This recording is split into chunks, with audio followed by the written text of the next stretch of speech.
Chapter 14. Mission 22, we'd be happy with any data at all, really, Part 4 of 6. 22, Chrysalis replied, in a tone of voice that suggested that the speaker thought the listener had missed the previous statement. We're still showing a bit of lateral drift. A lot of lateral drift, in fact. Throttling up, Cherry said. 200 meters and falling at 8 meters per second. Retrograde vectors on top of the ball, or eaten. A long silent pause, in which Cherry imagined she could hear echoes of voices other than Chrysalis's over the comms channel. Then the Changeling Queen's voice came through, sharp and clipped. Confirm nav ball set to surface mode, repeat confirm nav ball set to surface. Over. Cherry checked her altitude 114 meters, 3.5 meters per second descent speed, and then she saw it. The speed indicator said, orbital, 3.5 m/s. The nav ball and its built-in computer had different functions for orbital, surface flight, and target modes. Part of the checklist immediately prior to the descent burn had been to switch the ball to surface mode, but either she'd hit the wrong switch or, somehow, the computer had switched the nav ball back on its own. Which was entirely possible, since the system was built to auto-switch in Equus's upper atmosphere during launch and re-entry. Cherry hit the switch, and her eyes widened with shock as the speed indicator went from orbital, 3.3 m/s to surface, 23.8 m/s. At the same time, the retrograde marker flashed from the top of the ball to the far left-hand side of it. Mission 22 wasn't slowly dropping to the surface. It was skimming just barely above the surface Cherry couldn't see beneath her at over 50 miles an hour, as fast as the Friendship Express on the flat land between Ponyville and the base of Mount Cantor, 410. At this speed, if the ship so much as touched a rock sticking above ground level, it would rip itself to shreds in the resulting crash. Abort! Abort! Abort! Cherry shouted, goosing the throttle to full for 1 second of direct vertical thrust. The retrograde marker vanished, and the prograde marker appeared not far from the top of the ball. For a moment, part of Cherry prepared to go into full Ponyville moment mode. And then the pilot in her said, "Okay, we were waved off the runway and we're circling around. How can we stick the landing this time? First thing first, kill that lateral motion." Now that the nav ball and speed indicator were in the correct mode, this was a simple enough matter, and a little soft burn of the descent engines put the prograde marker at the top of the ball. A few moments later, it flickered off the ball, replaced by the retrograde marker. She was falling again. Second, reconfirm safe landing zone. Cherry tipped the ship over again so she could see out the hatch window. Glittering green-gray snow filled the tiny porthole. She saw no shadows to speak of, no rocks, nothing that showed anything other than a safe landing area. Third, the wheels go towards the ground. Or the legs, in this case. Having seen what she needed to see, Cherry righted the craft, ticking the engines back on to slow her second descent. The retrograde marker stayed on the point of the ball. Fourth, report in. Or Eden, 22, Cherry said, "I've evaluated the problem and taken corrective action. Fuel at 22%, altitude 350 meters and descending at 5.4 meters per second. 0 lateral way, repeat 0 lateral way." "We confirm, 22, Chrysalis said.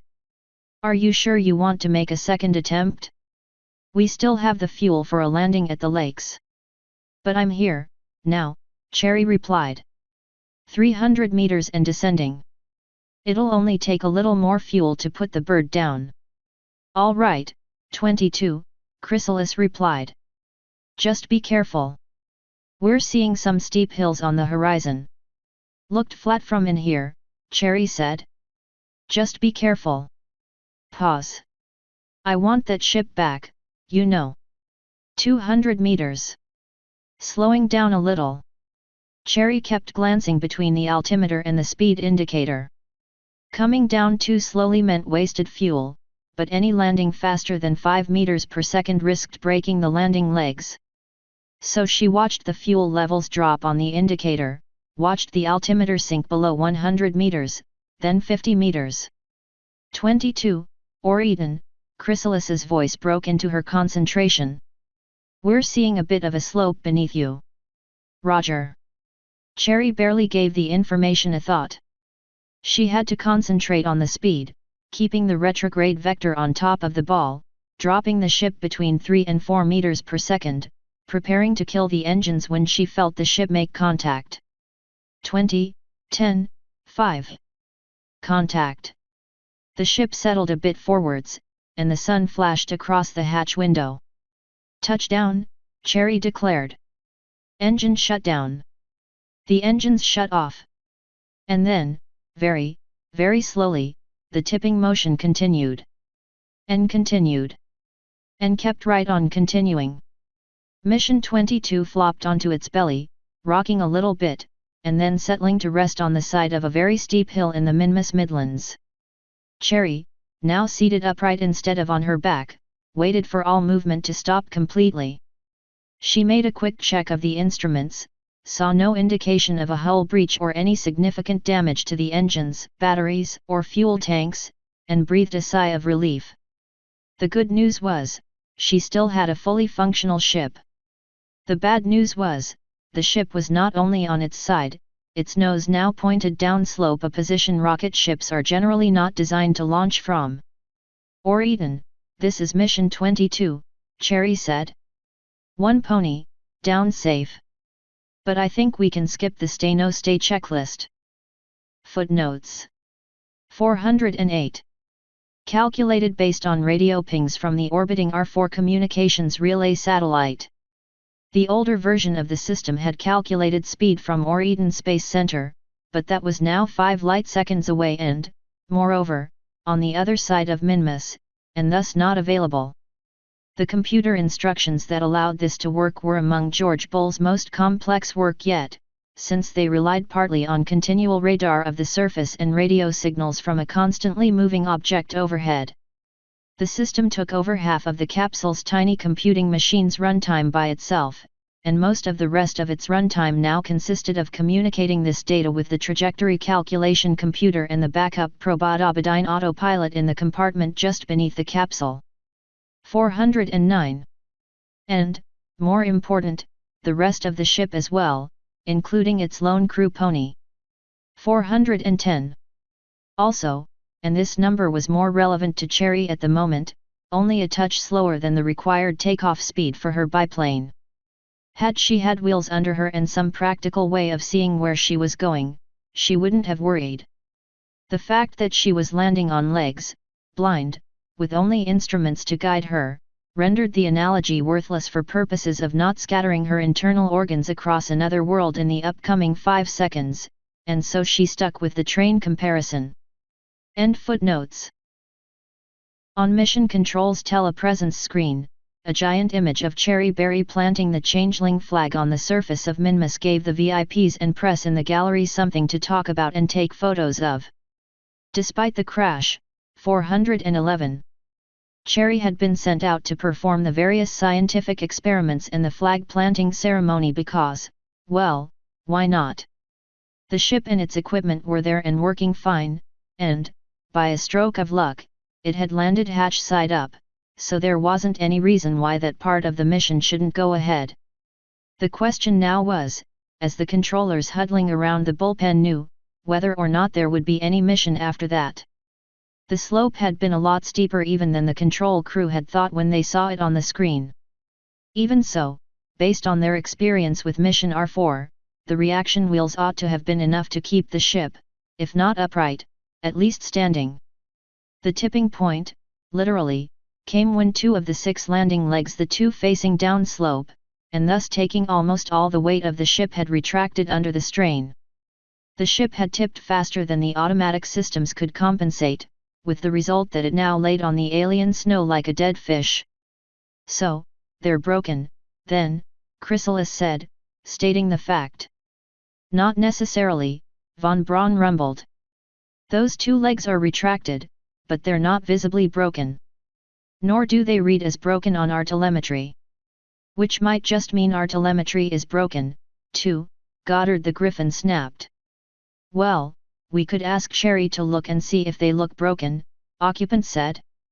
I mean, they look fine from here, but maybe she'd see something up close? And if she doesn't, then maybe that means they're safe to use. We'd have to re-extend them, von Braun said. And that's something I don't recommend with tons of metal sitting on top of them. All right, Chrysalis said.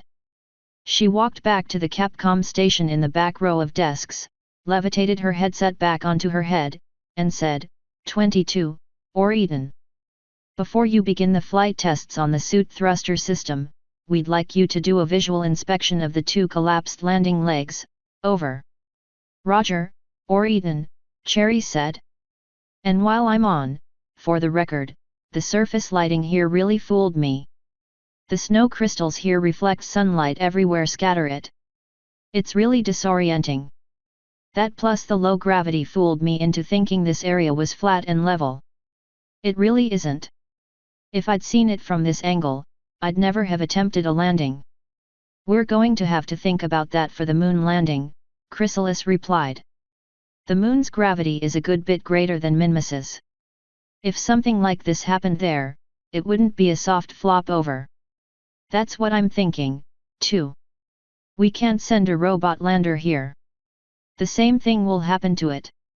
We need to land something with wheels someplace safe, something that can drive itself up here. More work for Goddard and Drive von Braun. One thing at a time, 22, Chrysalis said. Let's get you down from there first.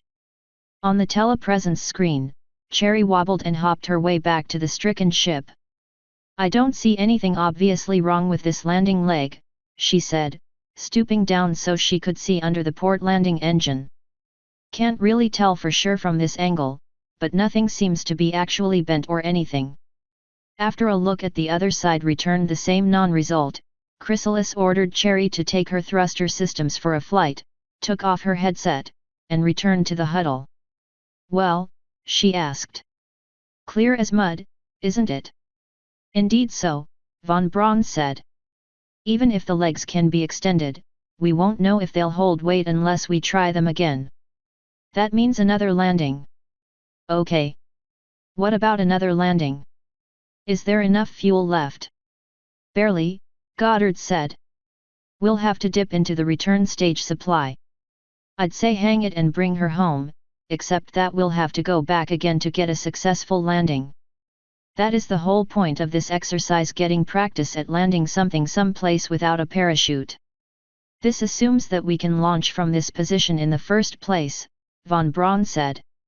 If our planned procedure fails, then we're going to have to send a rescue mission, and we'll have 12 days to get it there.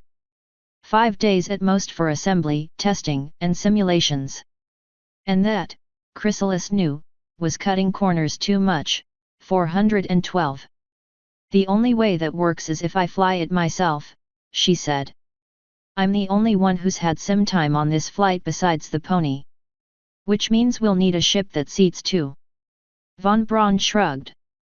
Add tourist cabin, subtract science equipment, he said. It'll be a wash in terms of weight. Nah, Goddard said, shaking his head. We're finally getting the next generation engines off the production line, and we have the prototype 3 crew capsule ready to fly. We build a new ship from scratch and throw away the plans for the bundle of sticks design. But we don't know how the new systems will perform in flight yet, von Braun protested. Do we really want to have the testing flight be a rescue mission involving both our lead pilots? Excuse me. Occupant finally spoke up. But shouldn't we see if we can get 22 flying again first? I think the plan's a good one, based on what we saw with R4. When Chrysalis turned her head to look at him, he added, of course, I could be wrong, my queen. Occupant. Yes, my queen. You have my permission to quit being a total welcome mat for 5 minutes and be in charge of this room like you're supposed to be, Chrysalis said. Oh. Well, Occupant looked around the others, and then said, well, Miss Cherry's done with everything except the thruster pack test. We might as well get her off the surface now. Besides, she's been up for 16 hours now. She'll be getting tired, and she'll have to land the ship again or commit to returning home before she can rest, unless we leave her there overnight. Von Braun shook his head. Inadvisable, he said. The solar panels are only picking up a trickle of energy at this angle. If we wait overnight, the batteries will drain and she really will be stranded. Okay, then, occupant said, sounding a little more decisive.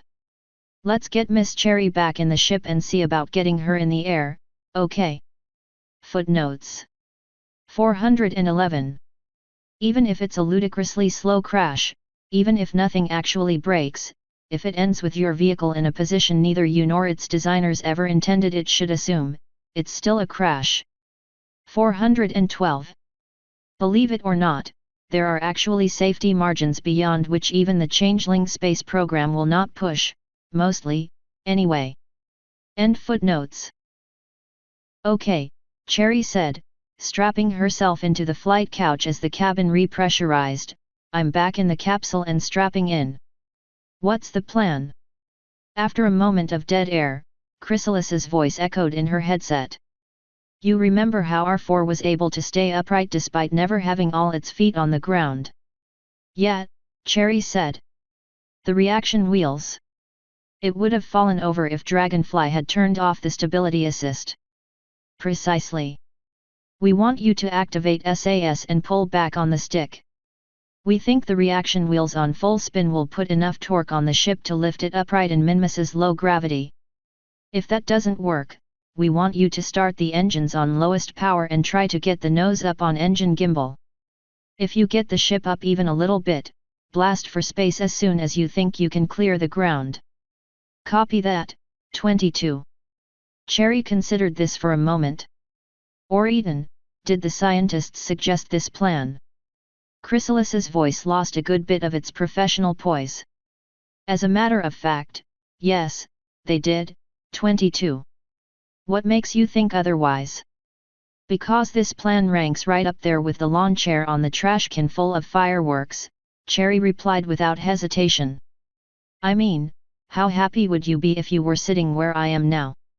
413. 22.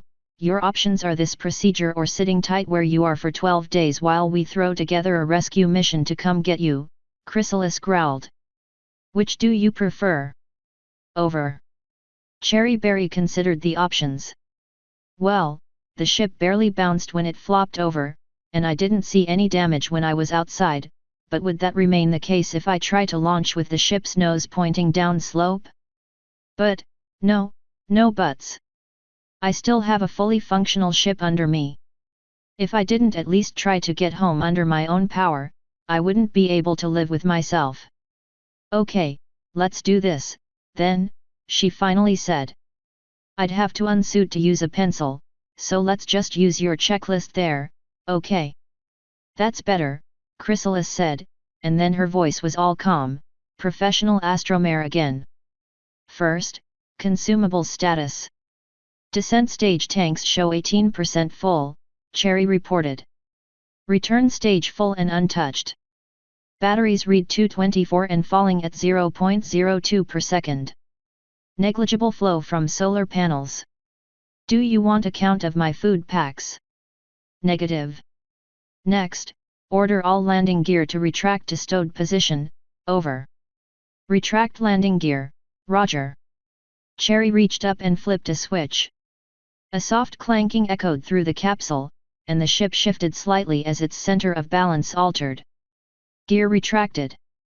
Confirm gear retracted, Chrysalis said. Activate SAS and reaction wheels. Cherry flipped a couple more switches. Behind her the soft sound of the reaction wheels rose to life.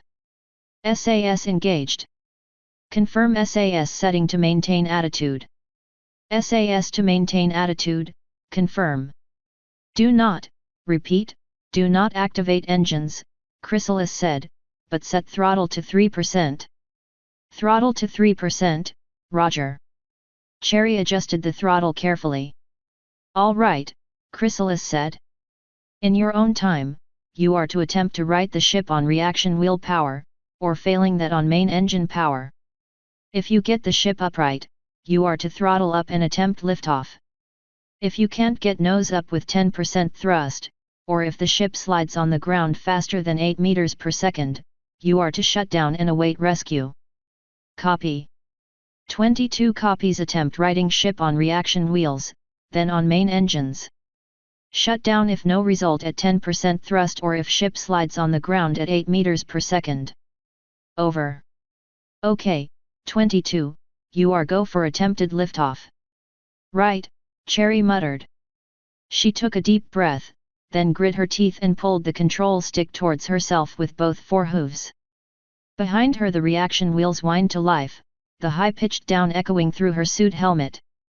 And, after the briefest hesitation, the light and shadow from the overhead sun began to shift. Through the tiny forward porthole she saw the surface of Minmus fall out of view. Slowly, with the kind of slowness Cherry associated with ponies trying to pick out produce in Ponyville's farmers' market, 414, the ship was indeed righting itself. She relaxed her grip on the stick to reach one hoof over to the throttle. That proved a minor mistake, as the nose, now well off the surface, stopped rising and began dropping again. She pulled back hard again, held her breath until the ship stopped falling and began rising again, and waited until it was about 20 degrees off the vertical. Then, as quickly as she could, she reset the throttle to 15% and ignited the engines. She felt the rumble of the engines through the ship, felt their force gently caress her back through the flight couch and spacesuit backpack. She watched the altimeter counting up, noticed the prograde marker appearing on the navball, let out her held breath as the airspeed indicator ratcheted up. And then, after only a few seconds of thrust, she cut the engines and let the ship coast upward on a ballistic trajectory. 22 is flying, she said. Requesting orders. Where do I go next? Over. That depends, 22, Chrysalis replied immediately. We want you to redeploy the landing gear. Okay. So, she thought, the second landing isn't off yet. Just as well I didn't throttle up and head for home right off. She reached up, flipped the switch, and listened as the landing gear clanked open and then locked back into place. Landing gear deployed, confirm. Please confirm 6 green lights on landing gear. Cherry checked the indicators, then the flight computer. 6 green lights, no damage error messages, over, she reported. We confirm, 22. Stand by. There followed a long pause, during which Cherry watched the airspeed drop and the altimeters rise slow. Minmus's feeble gravity was catching up with her, and before long she'd have to fire the engines again. After what she thought was enough time, 415. She said, or Eden, 22, requesting trajectory guidance, over. Stand by, 22, Chrysalis said shortly, and another few seconds passed. Then, finally, she said, 22, come around to due north and fly over land to a frozen lake bed some 200 kilometers away. You are go, repeat go, for second landing. We want you to land as close to the shoreline as you feel is safe, over. 22 copies, or Eden. Cherry brought the ship's nose around and down and then, careful to keep a bit of vertical angle in her trajectory, opened the throttle. We got away with it. If they ever make a statue of me once I get home, I want that carved in the pedestal. Footnotes 413. This argument won no sympathy from Chrysalis, who believed, a. she never would have got herself in that predicament in the first place, b. the question was irrelevant because she wasn't there, and c. if Cherry Berry wanted down from Minmus, this was the only plan that might do it short of a rescue mission. The fact that, d. the very notion of doing herself what she'd just ordered Cherry to do sent a momentary shudder of raw terror down her spine meant absolutely nothing, really. 414. Another pony might have mentioned glaciers, especially considering the location. But Cherry Berry had a peeve about picky ponies who wanted to select a single perfectly fresh cherry, or other, less worthy, fruit, and by only that. Cherry herself loved almost all cherries equally, wasn't all that picky, and had to bite her lip many times to avoid hissing, grab, and move, or, get out of the line, at the ponies in front of her. 415. Only about 16 actual seconds, according to the flight log, but the passage of time to a pony suspended in the non-existent air over a desolate snowball a million kilometers from home, kept in that position only by momentum and happy thoughts, bears no resemblance to the passage of time recorded on a piece of paper. End footnotes. Descent stage at 5%, Cherry Berry's voice echoed through mission control. Lateral speed at 60 meters per second and falling. 22. Remember, Chrysalis said at a frantic wave from Goddard's talon, we want this landing to touch down at below 3 meters per second. Below 3 meters, do you copy? 22 copies. Landing stage burnout. Short pause, and then Cherry continued, return engine activated. And shut down. Lateral speed at 5 meters per second. Altitude 1400 meters and fall, and descending. A reminder, 22. You are to abort landing and enter orbit if fuel hits 50% in the return stage. That took care of another frantic wave, this one from Mark Knee in the bullpen. I remember, or Eden, Cherry's voice replied. That's why I shut down the engine. The closer I am to hover thrust, the more I'm wasting fuel, right? If I wait until the last moment and then brake all at once, I use the least fuel possible. Isn't that right? Chrysalis looked down in the bullpen and saw 4 minotaurs and a griffin each make a different gesture of helplessness. Yes, that's true, but... The thing is, Chrysalis stopped and made herself do it properly. 22. Please be advised that if you get it wrong, you're committing suicide. Gasps erupted from the observation gallery. Drat.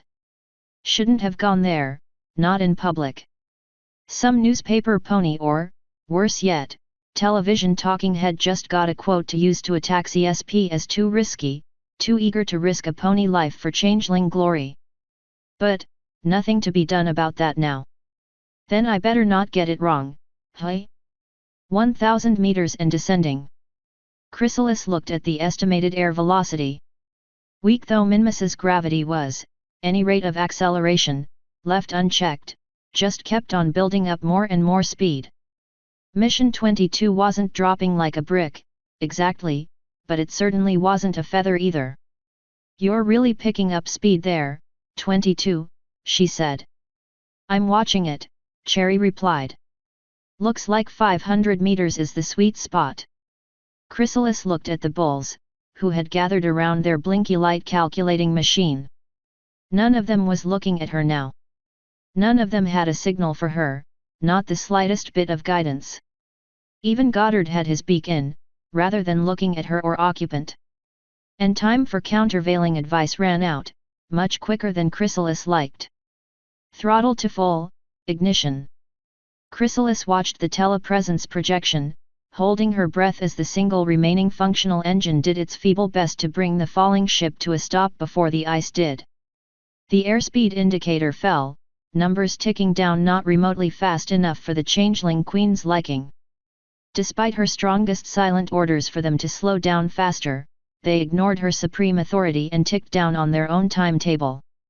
And the altimeter ticked down, 400, 300, 250, 200, 170. Throttling back. At 90 meters the descent speed indicator hit 3 meters per second. Gingerly, cautiously, it drifted down to 2.5, then ticked back up to 3, then down to 2.7. 50 meters. Chrysalis knew she should be talking, should be saying something, ought at least to be calling back information to the pony. But words wouldn't come. After the first botched landing, after that ridiculous suicide burn, the power of speech had stepped out for coffee and cupcakes. 416. 20 meters. The airspeed indicator trickled down a little more, wavering between 1.5 and 2 meters per second. Then it dripped again as Cherry let it slow to 1.2 meters per second. The retrograde marker, dead on top of the navball on the telepresence projection, flickered in and out. Contact. Shut down.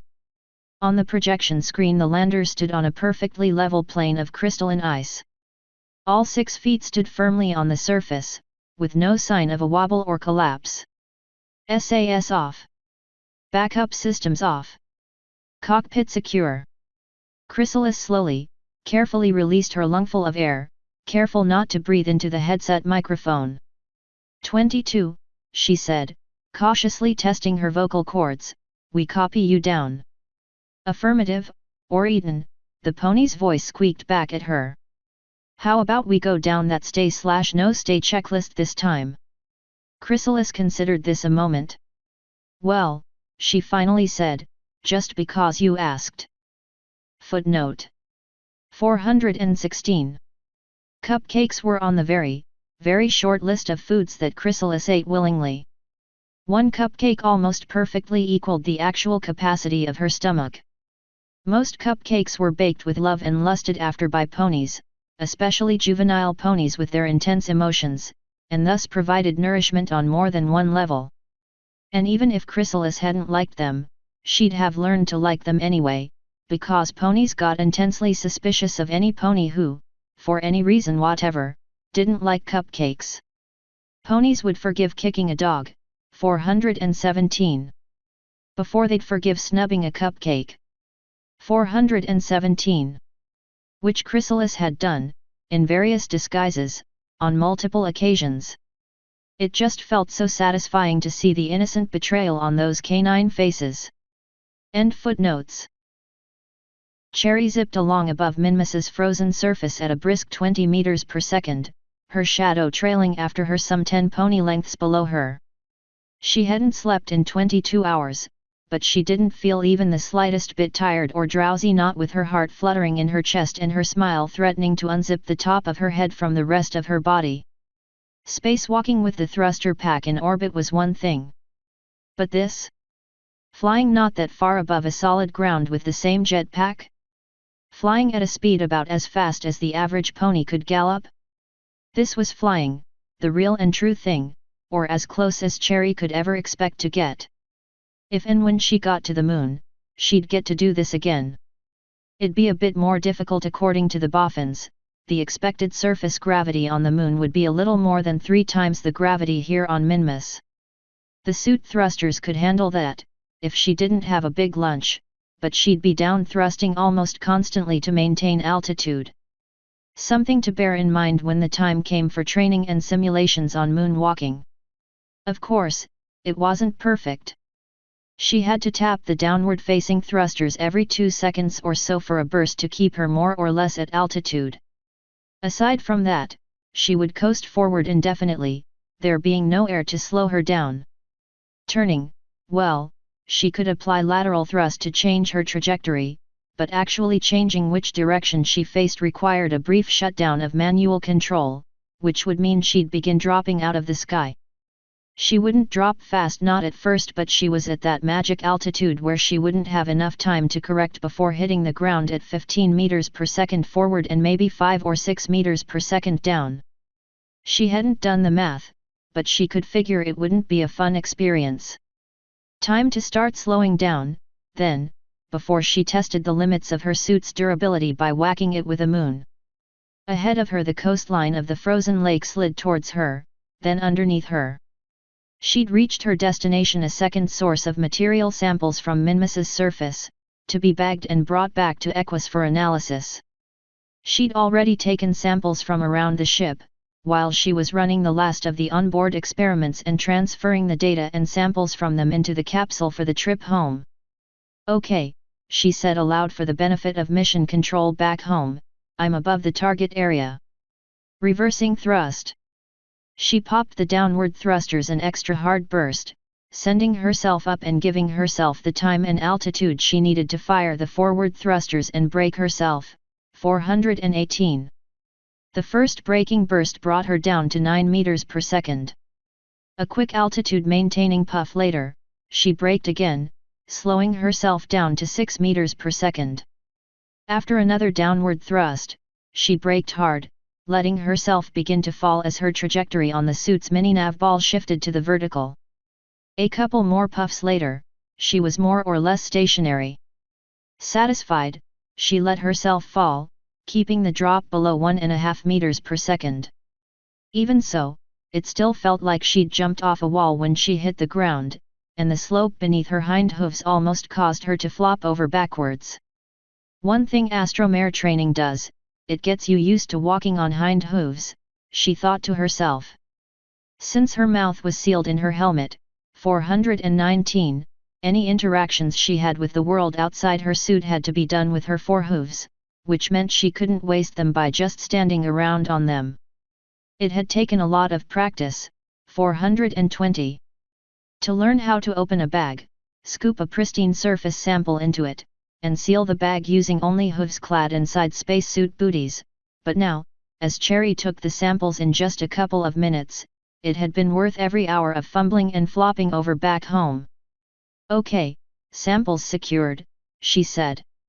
"I'm getting ready to return to the ship now." End of Part 4.